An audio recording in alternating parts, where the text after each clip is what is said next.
Yeah, So you will Jeff, be. you want to take 711 history? He's splitting some time. Sorry, when you're waiting. After school today, period 8, or during the makeup time. Okay, can I send it in for just like half credit? Nope. You want any credit? All those are your 3 options. How many points is it worth? 50. Okay? Daily, just All right. do it. You just have a few left, a few things. It's an hour, so I know you. yeah. So okay, so that's your option, okay? She doesn't want to come in. No, I was getting that. What are you doing now? No, that I'm trying to treat everybody fairly, and I made 2 other people that are physically here right now come in after school to finish it. So I don't think it's fair to them to just just turn it in and I'll give you full credit. So, yeah, I mean, the policy I have written in the planner is don't get it done, you get a 0.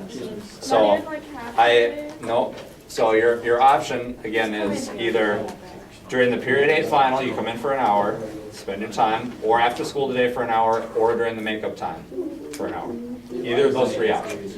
Okay? So you decide how you want to do it. All right? Hey, and your sister, Evan, by the way, your sister was the first baby of the year, huh? I saw her in the news. It's kind of funny. Yeah. Who drove her to the hospital then? Okay. Yeah. They're still going out, huh? Yeah, it was New Year's, so my whole family had been, I wasn't home.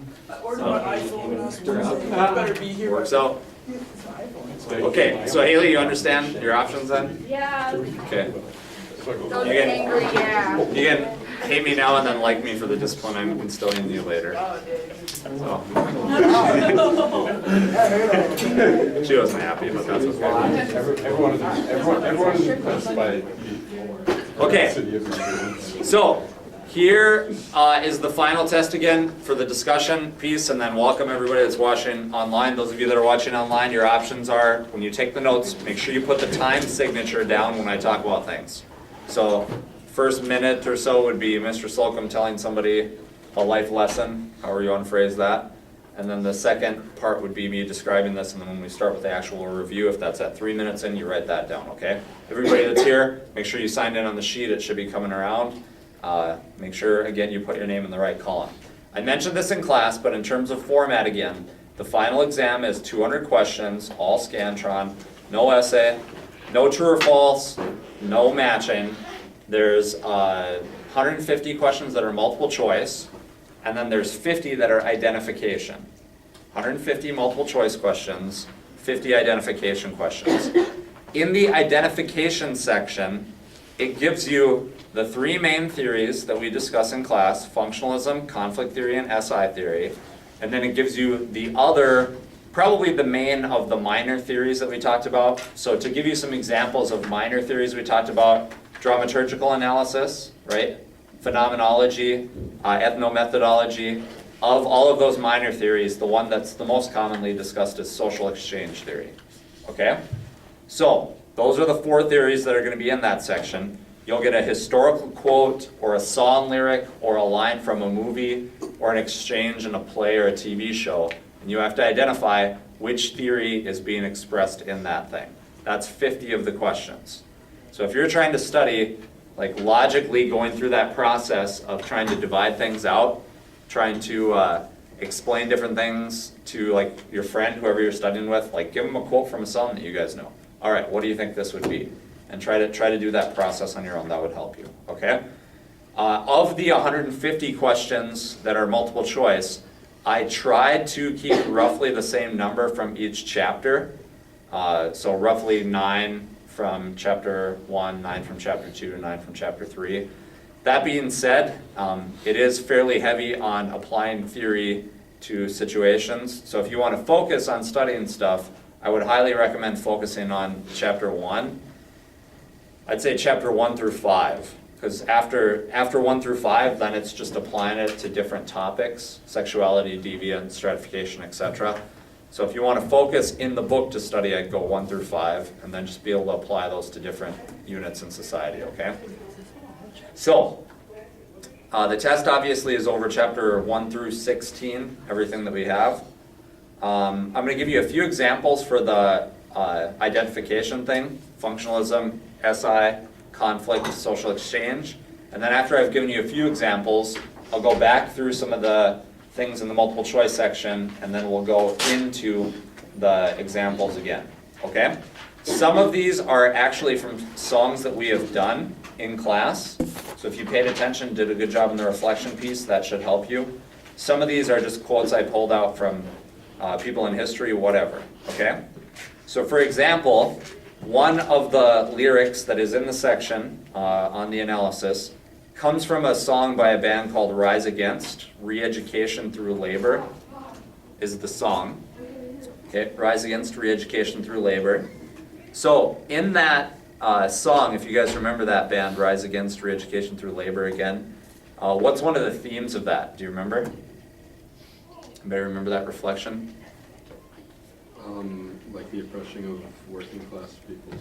Okay, so if the theme in that song is, and there's a lyric that talks about the oppression of working class people, what of the main theories would best relate to that? Social conflict. Conflict theory, okay? All right, now if you were to see a quote that talks at all about how things work in society, where it says like families need to do their jobs so the government works or anything like that, what theory does that relate to? Functionalism. Functionalism.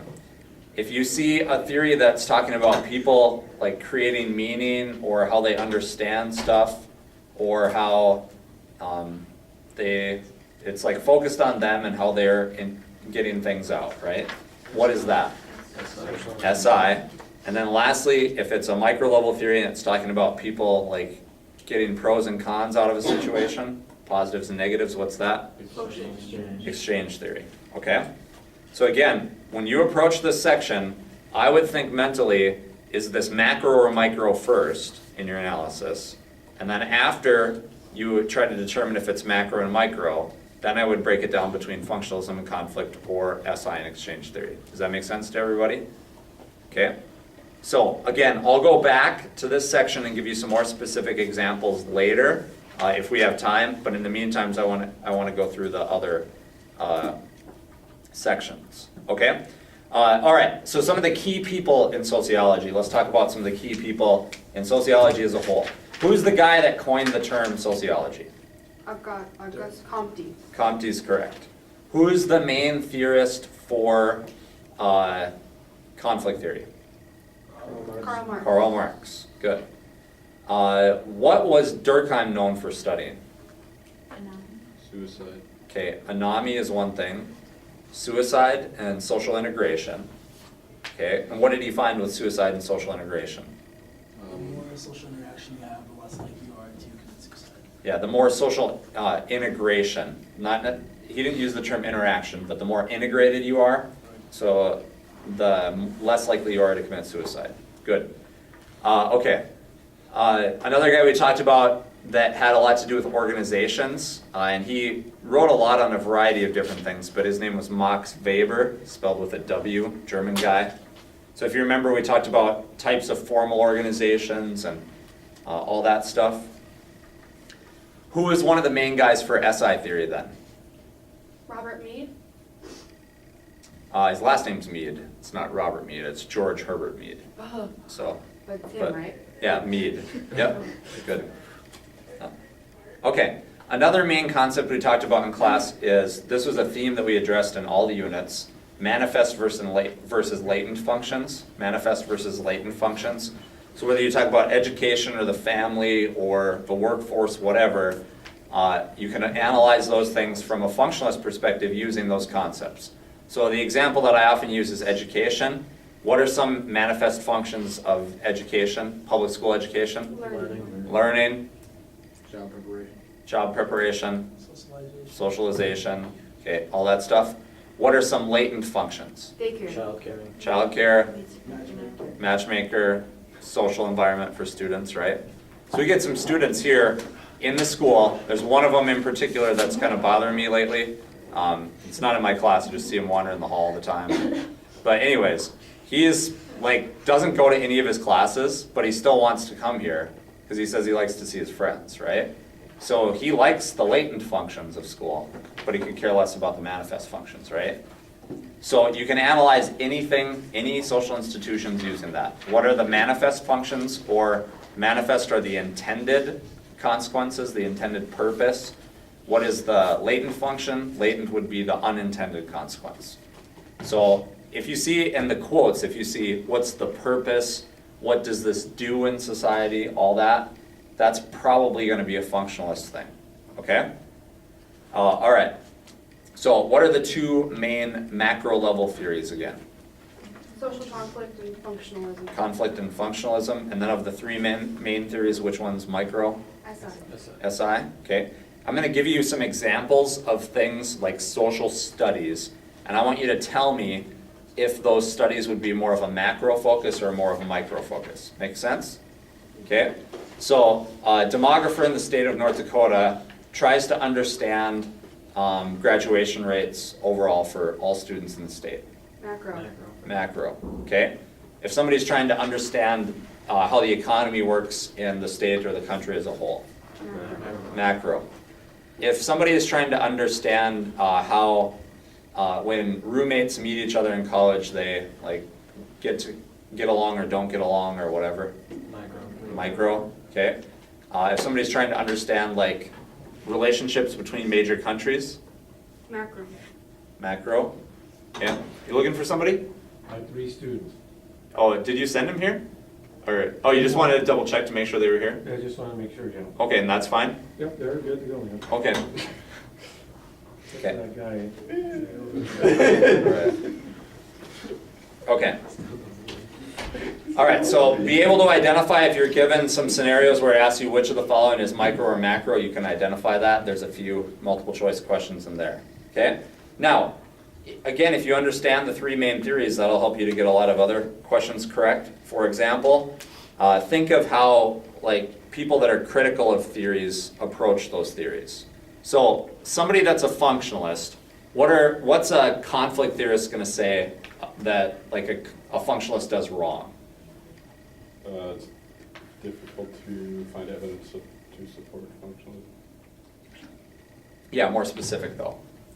What was the question? So if I'm a functionalist and I'm like a debater, I'm debating different people at the American Sociological Association about why functionalism should be the best and why it's a conflict theorist, and then Max is a SI theorist. You might say like, What would like Max say to me? He's the SI theorist. What would he say to me to try to prove that I'm wrong? I would say you're falling into the naturalistic fallacy because what isn't necessarily what ought to be.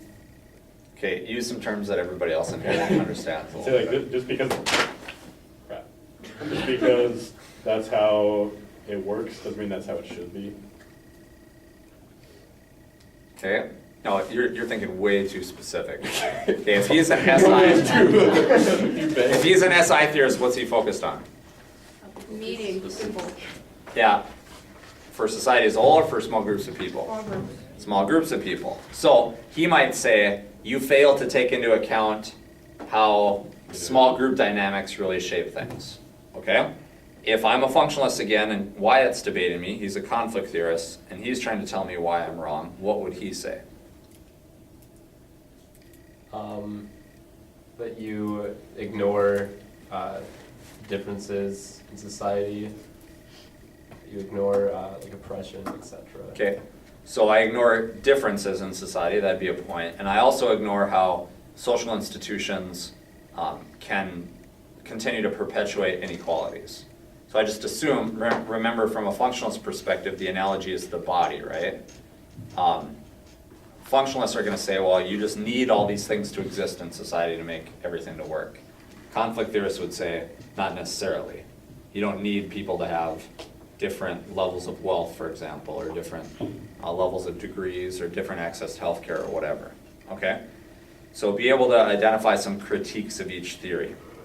Lastly, or I shouldn't say lastly, we've got a long ways to go. Next, what's the difference between values and beliefs? Belief is something you hold to be true. Okay. Value determines the way you think about life. what your culture decides is important, just your value. Okay, so look at the United States now as a whole. Do we have a value that says that recreation is important? Yes. That having a good time and being involved in recreation is important? Everybody agree? Okay, now for me, if I have time to kill, like for recreation and I want to just pass time, what I like doing is I'll sit on my desk downstairs in front of my computer, with my guitar hooked up, plugged in, my Line 6 pod farm rolling. I'll be listening to debates about a variety of different things, reading some sports scores, and then randomly jamming out. So that's fun, I enjoy that, okay? So, and then I'll stop for a little bit and play video game, run upstairs and get a snack, get a apple cider or some decaf coffee, whatever, and I'll just kind of chill out like that. That's what I like to do for a good time, okay? Who in here would enjoy that? Or No. let's do this, who would not? Whatever you said about working out. Who would not enjoy that? Who would not enjoy that, okay? So, they all raise their hands saying they would not enjoy sitting downstairs watching debates playing guitar, but at the same time, you would agree with the statement, you like to have a good time, right? Recreation's important to you. So we share the same value, but our beliefs are different. Does that make sense? Okay? So value is a general statement, again, about what a society values, what they hold dear.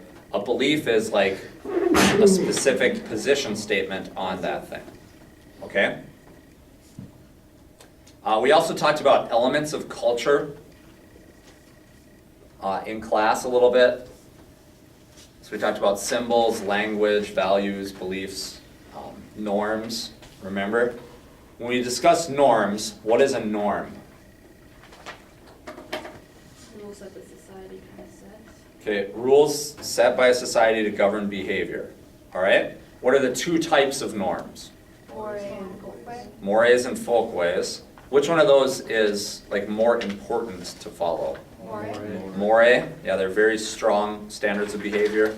Which one is still important to follow but not as essential? Folkways, okay? So to give the common examples that I used in class, how you wave to people generally would be considered a folkway, barring you don't like flip them off or flash them or something like that while you're waving to them. But if you decide to wave with your left hand or your right hand, average person isn't gonna think anything about that. Shake hands, in our society, right or left hand, generally that'd be considered a folkway. Other societies it'd be a more. So mores are like, you know, don't cheat on your boyfriend, girlfriend, spouse. There's a variety of different examples like that. All right? Okay. What's the definition for society? Like, how does society differ from like a country or culture or whatever?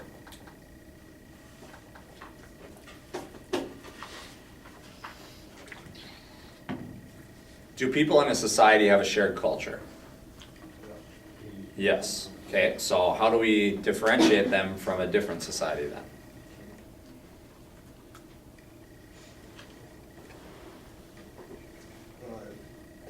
For cultural norms.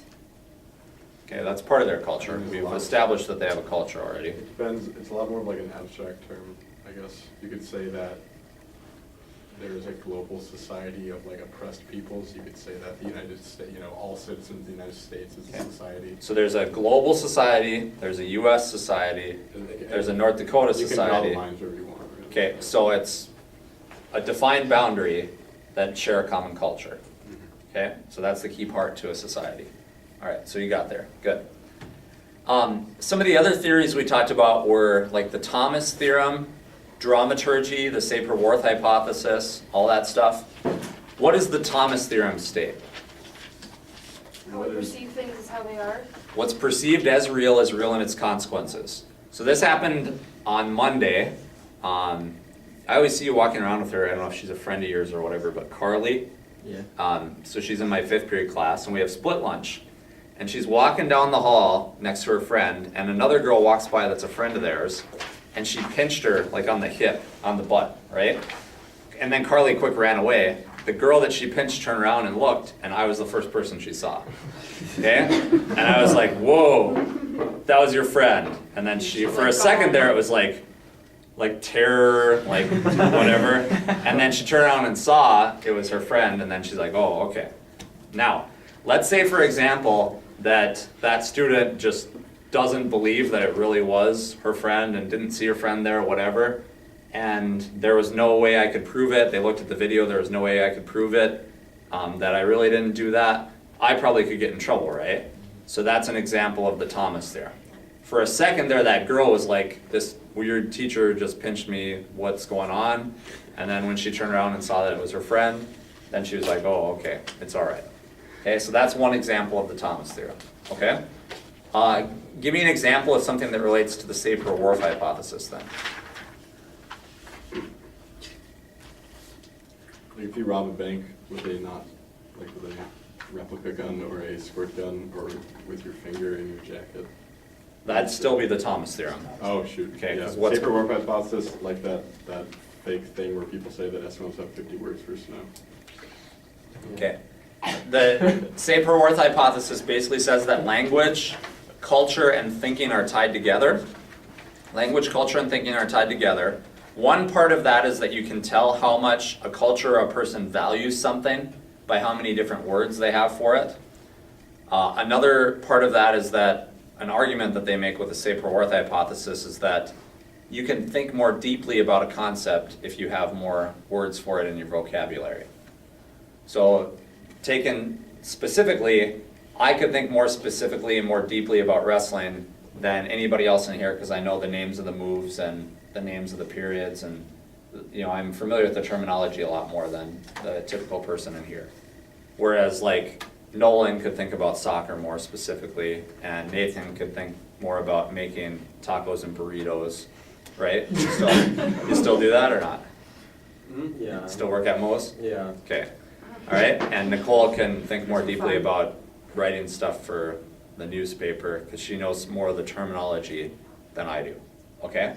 So that's part of the Sapir-Whorf hypothesis. Okay. There's two different examples of culture that get discussed in the text also. There's a lot more than two, but there's two that are related, I should say. One talks about non-material culture and one talks about material culture. So obviously in the definition you can tell what the difference is between the two. Do they shape each other? Does material culture shape non-material culture? Yes. Does non-material culture shape material culture? Yes. Okay, so let's define those concepts then, first of all. Non-material culture would be like beliefs, values, norms, all that stuff that's not tied to a specific invention. Whereas material culture is like iPods, cell phones, water bottles, whatever, anything physical is a representation of a material culture. So the example I gave in class about how material culture can influence a non-material culture is how, like, if you text your friend, you open your phone up, you send them a text, and then you wait, and like 3 minutes later you're mad because they haven't responded to you. Okay? So the average person, I think, in the US today is less patient than the average person before in terms of contacting someone else because we have so many more ways to access information with people. So the lack of patience, or maybe you could say the loss of patience in the average person, is that non-material culture or is that material culture? Material. Non-material. Yeah, it's a belief. It's not, you can't like reach inside of Derek and say, here's his like impatience. But like, Okay? the impatience is being caused from a material item though. Right. Yeah, in that instance. Yeah. But So is that what they tie together then? Yep, that's how they tie together. Okay. Okay? All right. Now, another way we looked at this also was the concept of a counterculture or a subculture. We looked at culture shock, cultural universals, cultural lag, etc. Okay? If you have a group that goes against the traditional values of a society, what type would that be? Counterculture? Counterculture. Good. If we have laws that are passed that are like trying to catch up with changes in behavior, what is that? Cultural lag. So can you give an example of that? With like sexting laws and stuff. Okay, yeah, the one I gave in class was the sexting laws. So how did they have to go after people that were doing that?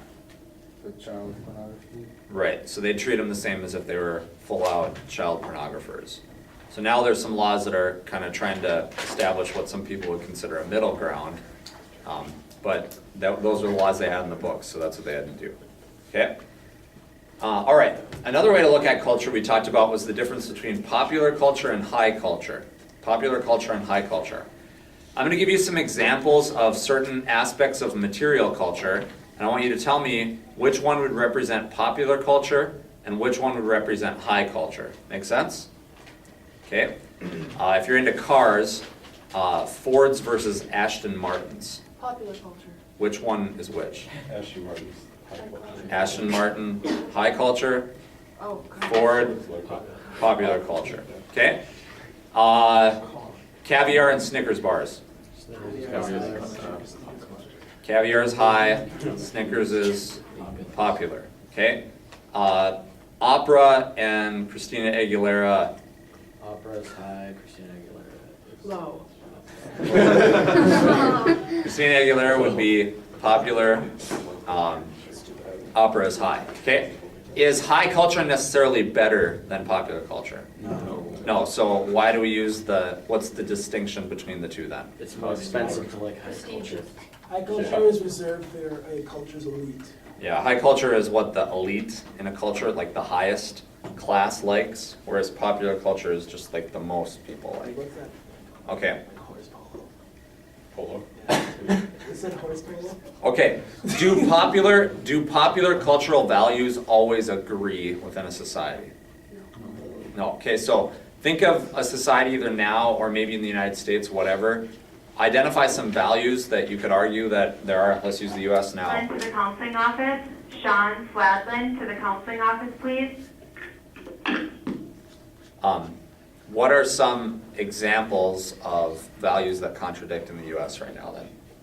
If you're for or against same-sex marriage or abortion. Okay, that's very specific, go a little more general. Remember we talked about Robin Williams was the guy that studied the key values in US culture? He identified, it's not the actor. I know, I just think of it every Right. time. But he identified like freedom, recreation time, all that. So that's chapter 2 probably.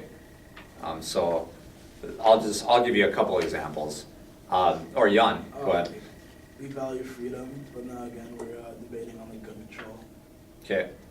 So we value freedom, but at the same time, there's like values of like wanting the government to help us and take care of us to some degree. So the freedom aspect and like the giving control to government to let them help people kind of conflict with each other to some degree. Okay, good. All right. So when we talked about, again, mores and folkways, which ones are addressing like politeness and which one are addressing like wrongness? Wrongness would be mores. Politeness is a folk way. Good. Okay. Let's see.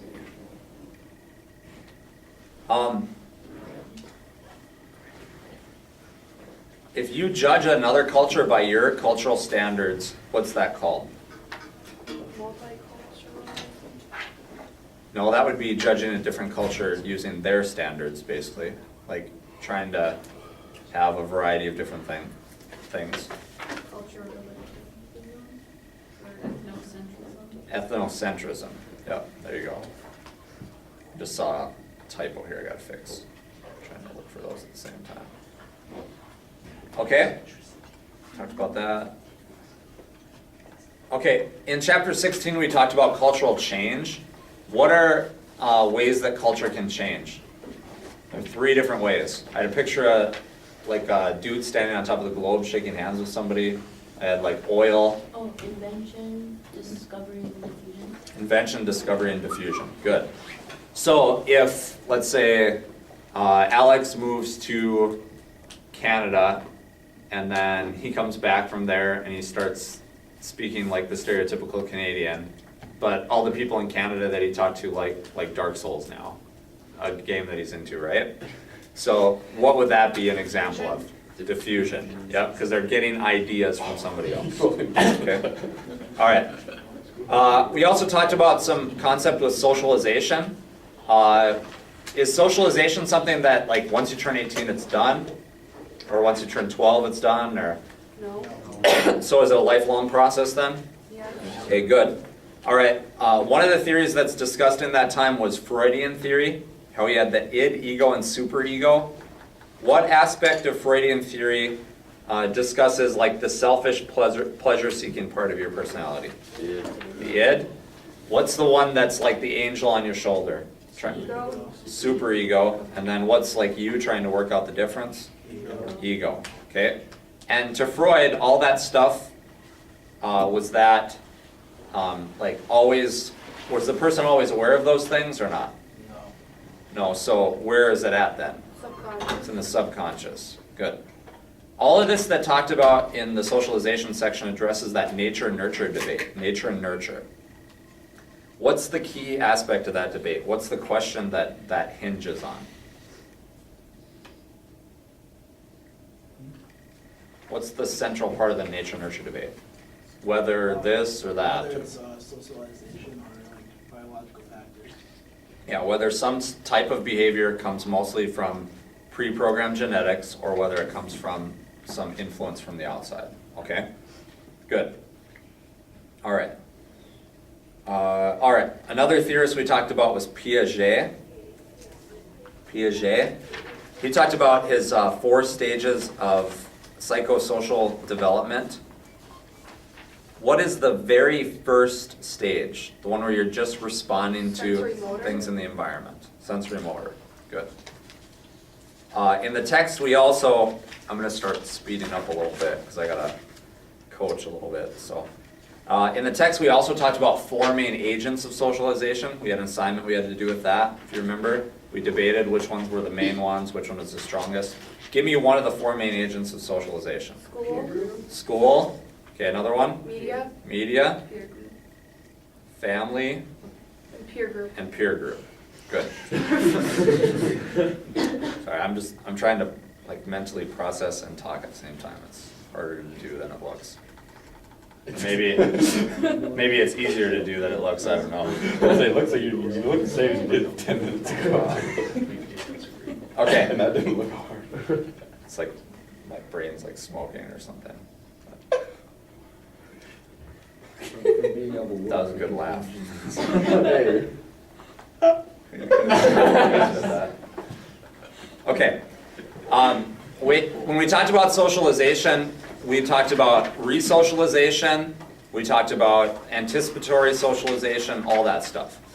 So, what type of institution often carries out the process of resocialization? Rehab places? Yeah, what's the general term for like rehab and prison? Total. Coercion? A total institution, yep. So in a total institution, when they're resocializing you, what do they try to do first? Stop the behavior that got you in that place. By doing what? Controlling the environment. Well, yeah, it's a control environment, but what do they want to do to you first? And to rehabilitate you, what do they have to do first? Okay, they got to break down your old identity and then install a new one, okay? So that's resocialization. What does anticipatory socialization do for you then? Help you get to your desired position. Yeah, it's some type of learning that helps you to figure out how to do things, okay? So you could argue that like prom, in essence, serves the function of anticipatory socialization for like a wedding, or dating in high school is a form of anticipatory socialization for marriage, right? So it's some type of learning that helps you to like reach a desired position later. Another researcher that talked about socialization was Lawrence Kohlberg. Kohlberg talked about morality, if you remember, okay? How many stages did he have? 3. Okay, and what were they called? Conventional. Pre-conventional, Conventional. conventional, post-conventional. In the pre-conventional stage, what determines right or wrong? How you feel. How it feels. You do something, it feels good, is it good or bad? Good. It's good. In the conventional stage, what determines what's right or wrong? The conscious. No. Society, Rules, some type of rules you got from somewhere. And in the post-conventional stage, what determines right or wrong? Yeah, some abstract principles. Yep. Okay. Now, somebody that related Kohlberg's research to gender was Carol Gilligan. What did she find about differences between girls and boys? Boys like rules, clear rules. Okay. They like those clear winners easier. Girls are more concerned about feelings. Good. So you could play that out in a discussion I had at the start of the review session where I was saying it's not fair to the other people that serve time to get credit for this thing if I allow you to just turn this in and not get full credit. You remember that? Whereas maybe her feel, I don't know, I guess, but she was more concerned about how she felt than fairness probably. Okay? All right? So you could make that argument. Okay. All right. In chapter 4, we talked a lot about statuses and roles. Okay? Statuses and roles. What's the difference between a status and a role? Let's start with that. Status is something you are, and then role is something that you're expected to do to fit that status. Okay, a status is a social position that you are, that you hold, whereas a role is the behavior attached to that status. So if you remember, there's a graphic in the book that would help you to understand this concept fairly well. It's kind of looks like a bullseye. I think it's on the bottom right-hand side of the page. I had you draw those out, remember, for the assignment. So for me, I'm going to give you some examples of some statuses I have. They collectively would form my status set again, okay? So some of the statuses I currently hold obviously would be husband, father, teacher, coach, all right? So now, with the with the status of being a father, I'm expected to be a disciplinarian, a provider, I don't know, what else? Mentor? Confidant, mentor. Those would all be roles that are associated with being a father. Some of those are also associated with being a teacher, right? Okay? So now, collectively, all of the expected roles that are tied to a certain status are called what? Role set? The role set, okay? Now, what happens if, as a teacher, I want to, get students to do well in class and want them to enjoy my class, but I also want them to learn, lifelong lessons. So, the roles that I have are conflicting with each other, okay? Role conflict? What's that called? Role conflict? No. Role strain? Role strain. What's the difference between the two? Okay, strain is a single status, conflict is multiple statuses, okay? So now, when I'm at home, like last night, and I'm correcting your Glory Road analysis, and my daughter's like, Daddy, play? Daddy, play? I'm like, oh. I set him off to the side for a little bit, and then I had to stay up really late to try to get them all done, okay? What's that an example of? Well, conflict, because now I have two statuses, teacher and father, that are coming in conflict with each other, okay? If it's a single status, if it's I want my daughter to snuggle with me, but she's putting her hand in the garbage and it's dirty and there's stuff that could hurt her in there, and I gotta discipline her and then she's sad, that's role strain, right? See the difference? Okay? All right, if I work really hard and I get something, what type of status is that? Achieved. Chief status, if I'm born a certain way or I get in an accident that's outside of my control. Scribe status, good. So be able to identify some examples of that. Okay. I'll just read a scenario. This is funny. Well, no, I don't want to read it because you'll see it on the test and I want you guys to laugh. But, so I just gotta change it. Highlight this to change to. It's a running joke I have. I have to point out too that you. Is it from a few years ago? Well, if you've seen on the test, I'll use names of people in class, actually. So, has anybody noticed that in a test yet? I'm Tyler is friends with Cole. And Cole is mad at him because of this. What does that mean? Or, I'll do scenarios like that. Just I've been in your class every year in high school and you never put me in one of your tests. Actually, me and Derek got the one. Just putting you in now. Yeah, can you please? Tomorrow is the last day you're ever gonna have me in class. There you go. I'm changing it right now. Bags feel so But, goblin. hey, write it down. I'm not gonna tell you the question at all. Number 46, okay? Okay. Do you remember Let's that? get to it right away. All I'm doing is just changing the words. I'm gonna leave the scenario exactly the same. I'd So I tell gotta you think what, of somebody that's in, Really who in weird. here, who else is in period 3? oh, Young. Cause you're in period 4, right? Max? no. I'm in period 3. You're in period 3. Oh, he's just writing. Okay, alright. Did I tell you that some sophomores asked me about my life goal the other week? Oh, yeah? Yeah. Cause I told him that story. The P clue. Yeah. Also, I just have to point out, you have sex ration in here. Assuming that sex ratio, but that's kind of a funny type I get to. Where's that? What page is that on? Like second to last, chapter 15, 5 down.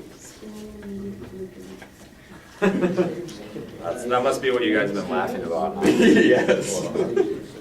That's it. Okay, what's in chapter 4 we talked about an analysis of social interaction that assumes that the world is a stage and we try to act out correct rules based on our perception. What type of analysis is that? Dramaturgical, okay? So one of the concepts in dramaturgy is presentation of self. That's basically us trying to present ourselves in a way that we think other people want us to look. Another thing we looked at in terms of groups was Solomon Asch's research regarding line length.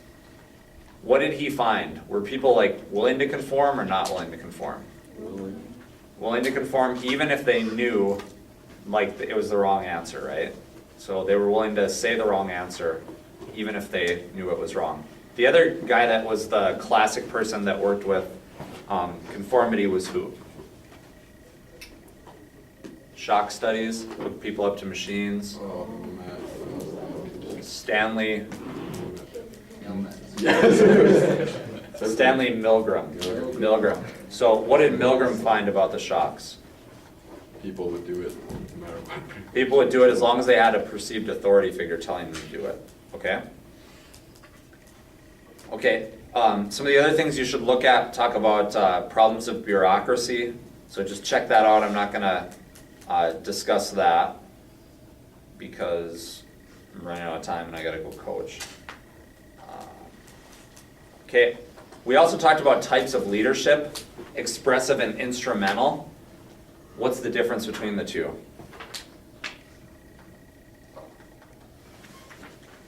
Which one's focused on getting stuff done? Which one's focused on the well-being of the organization? Okay, the research they've done on that regarding differences between males and females tends to find that males focus on what type of leadership more? Instrumental, whereas females focus on expressive. See how that relates to Gilligan? Like feelings versus rules, kind of? What does the concept of McDonaldization of society mean? Or like automated stuff and getting things into automated. Yeah, so they want things predictable and efficient, not variable and flexible. Good. Okay. Some of these are hard to reword, so I'm just going to skip some of them. Okay. One of the concepts a lot of groups talked about was sexual harassment. If a guy says to a girl that she looks attractive and he intends it to be a compliment, and the girl interprets it as offensive, what theory helps us to understand that misunderstanding the best?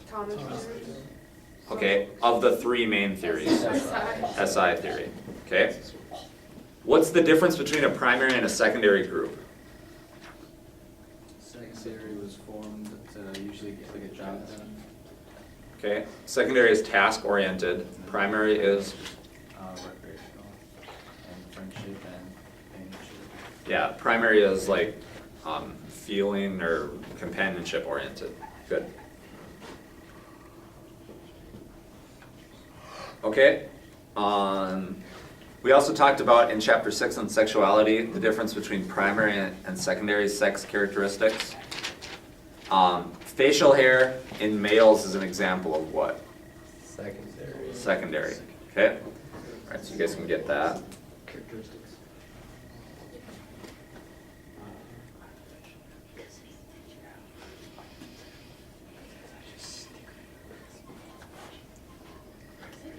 What percentage of couples are unfaithful in their married relationship at some point in time?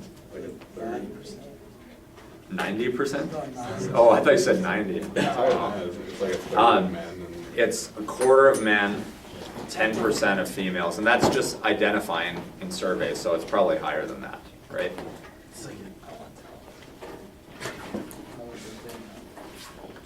Okay, one of the guys in the text argued that prostitution is functional. It helps society to work because it does what? It gives people jobs and allows men who are not readily, they don't have ready access to sexual intercourse options too. So just for so it's like an alternative to pornography. Yeah, he literally, or sexual assault or rape or whatever, but he literally says that it's for men that are too lazy, don't have enough resources, or are too physically unattractive to recruit a sexual partner. That's the language he uses. It sounds kind of cold. It is pretty cold, but that's his argument, okay? Who said that? Kinsley Davis is the guy that discusses that. Okay, if I was teaching in the 60s and I had a kid in class that was bouncing around and I couldn't control her or whatever, what would I do? Okay, smack him. But his behavior was the result of what? In the 60s? Annoyance.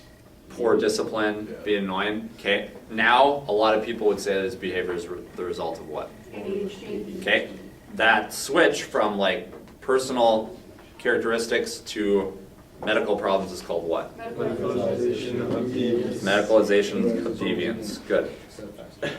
Okay, in deviance we also talked about the main justifications for punishment: societal protection, rehabilitation, deterrence, and retribution. If, let's say, Haley is always yelling at people in class and she walks into class and she smacks, what period are you in, 4? 4. Okay, so she smacks Nolan and says, sit down, stand up again, and I'm gonna meet you after school and you're gonna die. He sits down and starts crying. Okay, and I find out about that and I kick you out of class because everybody else is scared and I don't want you to hurt them. What is my justification for punishment? Societal protection. Societal protection. If I say, that's mean, you deserve to get kicked out of class, what's the justification? You deserve retribution, okay? If I send you down to the office and we make you fill out worksheets and watch clips of people, and Nolan writes a victim impact letter and then has a meeting and he cries and he's like, you really hurt my feelings, and all that stuff. Rehabilitation, okay? And if I just start giving you harder consequences all the time, that's deterrence, okay? Good. All right, if somebody commits a crime and gets a label like a sex offender, what type of label is that? Stigma. A stigma, good. Does it have to be that? It doesn't have to be sex offender, it's just a negative label, okay? So easy A, somebody presented on that today? Is that anybody in this class? No? Or in this group? Is it a stigma that's perceived though? Yeah, it could be a perception or reality, it doesn't matter. Okay, I'm gonna go probably about 4 more minutes and then I'm gonna quit, so if you wanna sit around, that's good. Okay.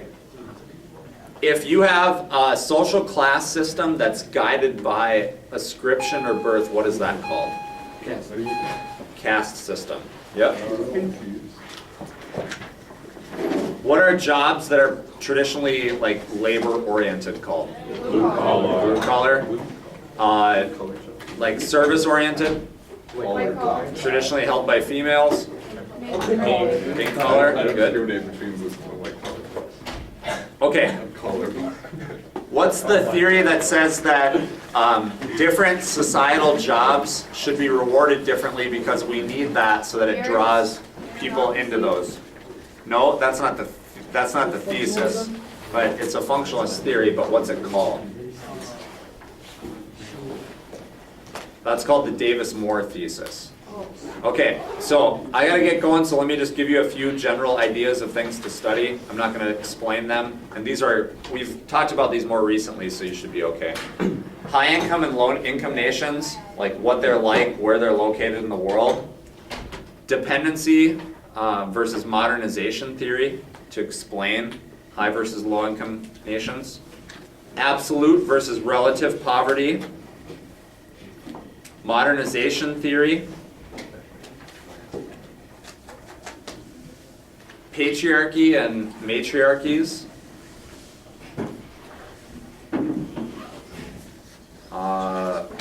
Types of feminism. Radical liberal socialist, right? Make sure you check that out. Race and ethnicity. You guys are leaving, keep it down a little bit, okay? Affirmative action, prejudice versus discrimination.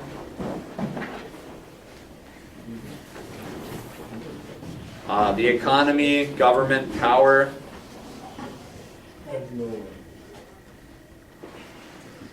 Welfare capitalism versus state capitalism. Sectors of the economy. Different types of authority. Traditional, rational, legal, charismatic. Monogamy versus polygamy. Let's see.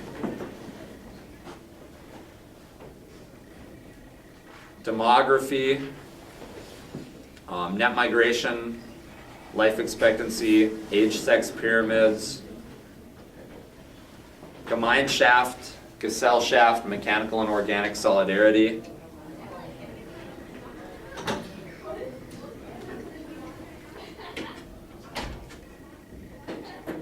And lastly, there's one other piece I wanted to talk about and I skipped it. Let me go back to there.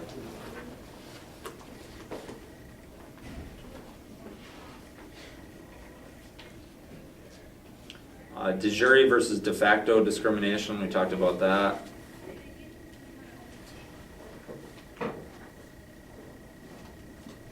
Yeah, there's one more thing oh, here we go.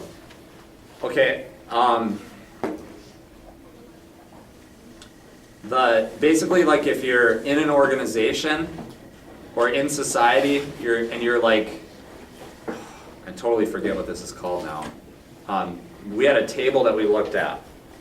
And it was looking at whether you accept society's goals and whether you accept the methods to get those goals. Do you remember that? What's that called? Remember what that's called?